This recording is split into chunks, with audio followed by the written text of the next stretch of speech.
नमस्कार दोस्तों, स्वागत है आज आपका मेरे इस वीडियो में। आज की मेरे इस वीडियो में सबसे पहले तो आप सब लोगों का धन्यवाद करना चाहता हूं कि मेरी पिछली वीडियो को इतना ज्यादा प्यार दिया। उसी के साथ उस वीडियो में बहुत सारे लोगों ने बहुत सारे क्वेश्चंस पूछे थे जिनका मैं बहुत ज्यादा ट्राई किया सब लोगों के क्वेश्चन का जवाब देने का। उसके अलावा बहुत सारे लोग ऐसे थे जो मुझसे इंस्टाग्राम पर भी कनेक्ट हुए और वहां भी उन्होंने मुझसे क्वेश्चन पूछे। आई होप कि मैंने वहां पर भी उनके डाउट क्लियर कर दिए होंगे। इसी के साथ कुछ ऐसे क्वेश्चंस थे जो कि बहुत ज्यादा सिमिलर थे या फिर बार-बार सेम से क्वेश्चन पूछे जा रहे थे, तो इसी पर्पस से मैं ये वीडियो बना रहा हूं कि अगर आपके भी सिमिलर या फिर सेम तरह के इश्यूज हैं तो वो भी दूर हो जाएं। इस वीडियो में 10 ऐसे क्वेश्चन का जवाब दूंगा जो कि मुझसे पिछले वीडियो के कमेंट सेक्शन में पूछे गए थे। आई होप कि इनके बाद आपके सभी डाउट क्लियर हो जाएं। लेकिन अगर इन सब के बाद भी आपके मन में कोई भी किसी भी तरह का डाउट रह गया हो तो कमेंट सेक्शन में जाकर कमेंट जरूर करिएगा। मैं पूरी कोशिश करूंगा कि उस डाउट को क्लियर कर पाऊं। इसी के साथ without wasting any time let's just start the video.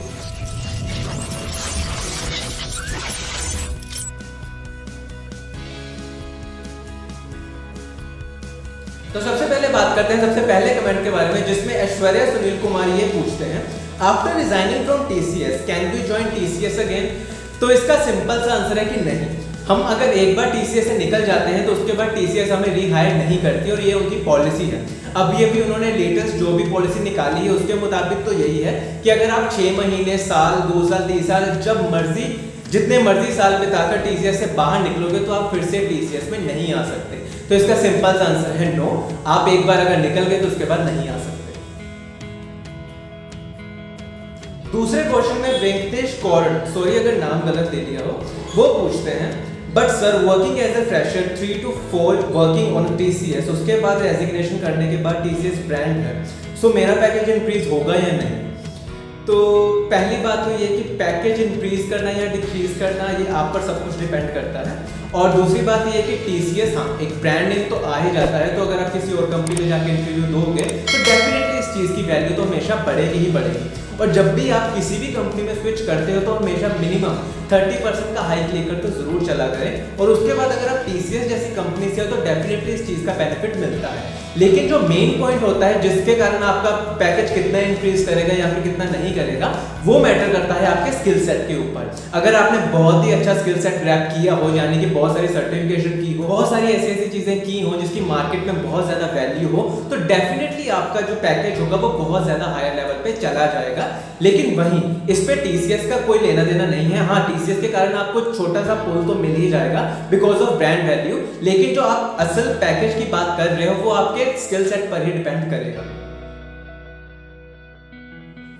तो तीसरा क्वेश्चन है आशुतोष पाठक का, जिसमें वो पूछते हैं, hello, please give me your suggestion over my problem. I completed my BTech from ME in 2019. Now I am still fresher due to pandemic. I am not able to get the job in ME branch. Now I am willing to go in IT sector as a software programmer. For that I am learning Java and C++. But my confusion is I am from mechanical field. So will I be able to get the job in IT sector or not? Please give me your response. तो पहली बात तो ये कि अगर आपने BTech करी हुई है तो उसके बाद इतना ज़्यादा फर्क नहीं पड़ता कि आप किस ब्रांच से रिलेट करते हो, चाहे आप मैकेनिकल के हो, सीएससी के हो, ईसी के हो या फिर आईटी के हो, उससे ज़्यादा फर्क नहीं पड़ता। फर्क पड़ता है तो आपके स्किल सेट पर। अगर आप किसी भी जगह इंटरव्यू देने जा रहे हो और आपको उन चीज़ों से रिलेटेड नॉलेज है तो आपकी सिलेक्शन वहाँ पे डेफिनेटली हो ही जाएगी। और जैसा कि आप खुद भी कह रहे हो कि आप जावा और C++ में ट्रेनिंग कर रहे हो अभी, तो उसके बाद तो आपको डेफिनेटली इन सब टेक्नोलॉजीज में जॉब तो जरूर मिलेगी अगर आपके पास उस रिलेटेड स्किल सेट है। उसके बाद ज्योति स्वामी पूछते हैं, could you please help me up with a small doubt, if candidate work with TCS as contracts to hire from third party payroll, can he apply for TCS for full time work? Will be appreciated for your answer. तो जी हाँ, बिल्कुल ऐसा कर सकते हो। अगर आप अभी किसी थर्ड पार्टी के पे रोल पर टीसीएस में काम कर रहे हो तो डेफिनेटली इन फ्यूचर आप टीसीएस में अप्लाई भी कर सकते हो। मैंने बहुत सारे ऐसे केसेस देखे हैं जहाँ पे पहले थर्ड पार्टी पे लोगों को हायर किया जाता है, हायर नहीं एज ए रिसोर्स की तरह उनको यूज किया जाता है, और बाद में वो जब टीसीएस में प्रॉपरली आना चाहते हैं तो उनको वो फैसिलिटी भी दे दी जाती है। तो डेफिनेटली आप ये चीज कर सकते हो। उसके बाद क्वेश्चन आता है प्रबलिका रेड्डी वनामला जी का, can I change my TCS joining location after ILP due to personal issues, please reply. तो जी हाँ, आप कभी भी अपनी लोकेशन चेंज कर सकती हो अगर आपके पास उससे रिलेटेड प्रॉपर एक्सप्लेनेशन हो, प्रॉपर रीजन हो अगर आपके पास, तो आप डेफिनेटली अपना लोकेशन चेंज कर सकती हो। लेकिन अगर आप एक फ्रेशर हो तो मैं आपको ये चीज़ सजेस्ट करूंगा कि अगर आपने अभी तक कोई भी प्रोजेक्ट ज्वाइन नहीं किया तो उसको ज्वाइन भी ना करें, और आरएमजी से आप सिर्फ रिक्वेस्ट करते जाइए और अपने जो भी आपके रीजंस हैं उनको बताते जाइए कि मैं इस रीजन के कारण इस लोकेशन में काम नहीं कर सकता या कर सकती, तो डेफिनेटली आपकी रिक्वेस्ट को एक्सेप्ट कर लिया जाएगा। लेकिन ये सब चीज़ें आपको प्रोजेक्ट ज्वाइन करने से पहले करनी पड़ेगी, क्योंकि प्रोजेक्ट ज्वाइन करने से पहले ये सब चीज़ें बहुत ही इजी हो जाती हैं, लेकिन अगर आप एक बार प्रोजेक्ट में चले गए उसके बाद ये सब चीज़ें करवाना बहुत ही ज़्यादा डिफिकल्ट हो जाता है। तो मैं आपको यही चीज़ सजेस्ट करूंगा कि अगर आपने अभी तक किसी भी प्रोजेक्ट को ज्वाइन नहीं किया तो आप डायरेक्टली आरएमजी को जाके रिक्वेस्ट करो, they will definitely here you और आपकी डेफिनेटली हेल्प भी जरूर करेंगे। उसके बाद क्वेश्चन पूछते हैं Harshita Gupta, I have offer letter from TCS and Infosys and I am a fresher. Then which company should I choose? Similar से क्वेश्चन बहुत सारे लोगों ने पूछे हैं जब दो कंपनीज में कंपैरिजन के लिए बोल दिया जाता है कि इन दोनों में से अच्छी कौन है, बुरी कौन है, किसको ज्वाइन करना चाहिए, किसको ज्वाइन नहीं करना चाहिए। तो पहली बात तो ये कि मुझे आपके बैकग्राउंड के बारे में बिल्कुल भी पता नहीं चलता ऐसे क्वेश्चन के बारे में। जब भी आप ऐसे क्वेश्चन पूछो तो प्रॉपर एक एक्सप्लेनेशन दे के रखो कि आप किस में जाना चाहते हो, क्या आपका इंटरेस्ट है, क्या आपका सीटीसी ऑफर किया गया है। कई बार सीटीसी को कॉन्फिडेंशियली रखा भी जाता है अगर फ्रेशर ना हो तो उस केस में आप सिर्फ डिफरेंस बता सकते हो कि आपका ए और बी में कितना डिफरेंस आ रहा है, वो चीज़ भी बता सकते हो। उसके अलावा आप किस टेक्नोलॉजी में काम करना चाहते हो और कैसी टेक्नोलॉजी आपको ऑफर की गई है, आपका रोल क्या है उस कंपनी में, ये सब चीज़ें भी साथ में जरूर बताया करो। क्योंकि अगर दो कंपनी की अगर मैं बात ले लूँ, अगर टीसीएस और इन्फोसिस, तो ये दोनों एक ही जैसी हैं, एक ही लेवल पर हैं। अगर आप किसी भी कंपनी में ज्वाइन कर रहे हो तो दोनों में बहुत ही ज्यादा फायदा होगा। मैंने ऐसे लोग देखे हैं जो टीसीएस में रह के इतनी तरक्की कर चुके हैं और सिमिलरली इन्फोसिस में रहकर भी उनकी ग्रोथ सिमिलर तरीके से ही होती है। तो ऐसा नहीं कह सकते कि इन्फोसिस अच्छी है या फिर टीसीएस अच्छी है। ये सब चीजें डिपेंड करती हैं आप पर कि आपको अपनी लाइफ या अपने करियर से क्या चाहिए। कि मुझे आपके इंटरेस्ट के बारे में बिल्कुल भी नहीं पता, और जब तक मुझे आपके बारे में नहीं पता होगा तो मैं आपको किस तरह से गाइड कर सकता हूँ। हवा में बातें करने का कोई फायदा नहीं होता कि ये कंपनी अच्छी है, ये कंपनी अच्छी है। सभी कंपनीज अच्छी हैं। जब भी आप किसी भी कंपनी को ज्वाइन करोगे आप खुद रियलाइज करोगे कि आप पर ही सब कुछ डिपेंड करता है कि आप अपना करियर किस और लेकर जाना चाहते हो। अभी अगर मैं आपको कह दूं कि हाँ टीसीएस अच्छी है, इन्फोसिस मत ज्वाइन करना, तो इसका कोई फायदा ही नहीं नजर आता। मुझे नहीं पता आपको कितना पैकेज ऑफर किया गया है, मुझे नहीं पता आपको कौन सी टेक्नोलॉजी ऑफर की गई है, या फिर आपका क्या इंटरेस्ट है, या फिर आपके कोई लोकेशन कंस्ट्रेंट है भी या नहीं। मुझे ये सब चीजें नहीं पता, तो मैं इस चीज पर किस तरह से कमेंट कर सकता हूँ। हाँ, मैं जेनरिक चीज़ें आपको बता सकता हूँ कि अगर आप टीसीएस में एज ए डिजिटल की प्रोफाइल में जा रहे हो, या फिर अगर आपको कोई ऐसी प्रोफाइल दी जा रही है जिसमें एडवांस टेक्नोलॉजीज पे काम करवाया जा रहा है, तो definitely you will prefer TCS over anything else. लेकिन अगर मैं आपको ये चीज़ कहूँ कि टीसीएस में एक रीहायरिंग पॉलिसी है जिसमें आप रीहायर नहीं हो सकते, उस केस में आपको इन्फोसिस ज्वाइन करनी चाहिए। लेकिन मैं आपको बाकी कुछ भी पॉइंट नहीं देखूंगा, तो ये चीज़ भी सही नहीं बैठती। तो मैं आपको यही सजेस्ट करूंगा कि जब भी आप इस तरह के क्वेश्चन सजेस्ट करो या फिर पूछो किसी को भी, तो अपनी प्रॉपर एक एक्सप्लेनेशन भी देकर रहो कि मुझे ये चीज़ करनी है। उसके बाद ही कोई आपको अच्छे तरीके से गाइड कर सकता है। उसके बाद क्वेश्चन पूछते हैं सहिति वरुणला। इनका भी सिमिलर ही क्वेश्चन है, टीसीएस और इन्फोसिस विच इज बेटर। तो मैंने पहले ही जवाब दे दिया कि दोनों ही एक जैसे हैं, किसी को भी ज्वाइन करोगे सिमिलर ही काम होगा आपका। बस आपको ही डिसाइड करना है कि आपका पैकेज कितना है, आपकी लोकेशन क्या है, आपका इंटरेस्ट क्या है, आपको कौन सी चीज़ ऑफर की गई है।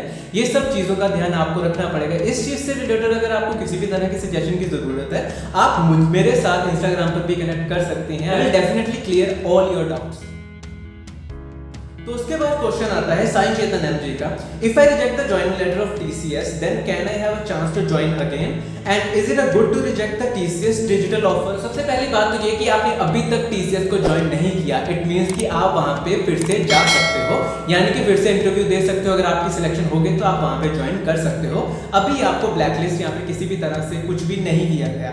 दूसरे क्वेश्चन पे जो आप पूछ रहे हो कि is it a good to reject TCS digital offer, तो उसके बारे में मैं आपको क्या ही कहूँ। अगर आपके पास उससे बेटर कोई भी ऑप्शन है तो डेफिनेटली प्रेफर दैट ऑप्शन। अगर उससे बेटर कोई भी ऑप्शन नहीं है तो फिर इसी को ही रखो, रिजेक्ट क्यों ही करना। ये सब चीज़ें जब भी आप ऐसे क्वेश्चन पूछते हो तो उसके साथ एक प्रॉपर एक्सप्लेनेशन भी दे दिया करो कि आप उसको रिजेक्ट क्यों करना चाहते हो, आपका क्या इंटरेस्ट नहीं है उस चीज़ में, तभी मैं इस सवालों का ज़्यादा अच्छे से जवाब दे सकूंगा।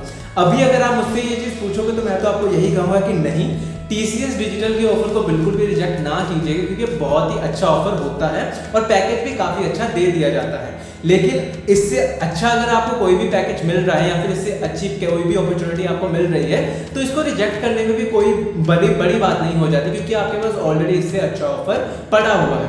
तो ये दोनों तरह की चीज़ें हो जाती हैं कि रिजेक्ट करना भी चाहिए, नहीं भी करना चाहिए। तो ये आप पर डिपेंड करता है कि आपके पास TCS डिजिटल ऑफर के अलावा कितने ऑफर पड़े हैं जिसको आप एक्सेप्ट कर सकते हैं।